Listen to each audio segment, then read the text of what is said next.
贾静雯和修杰楷婚后放闪不断，感情有如热恋般甜蜜。但昨天情人节，两人却因工作关系无法一起度过。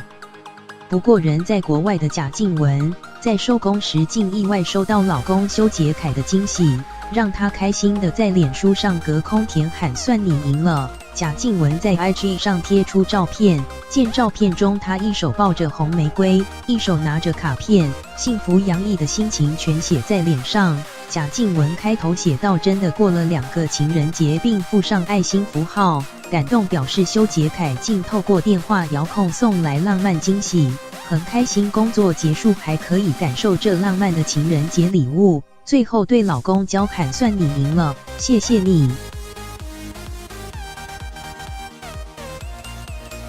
修杰楷卡片上写着：“虽然我不会突然的出现在你旁边，但我会一直在你心里。虽然我还有小情人陪着我，但没有你的情人节不好过。最后署名很想你的修。”这颗闪光弹实在羡煞众人，让网友纷纷留言：“别人的老公真的不会让我失望，好浪漫啊！爱别人的老公啦！怎么可以这么撩啊？幸福莫过于另一半的心永远在你心上。”另外，修杰楷的手写卡片也意外成为焦点，许多网友大赞字好美，肉麻到不行，羡慕修杰楷的字可爱又有趣，写字也太 Q 了吧！实习编辑斜线林宇璇。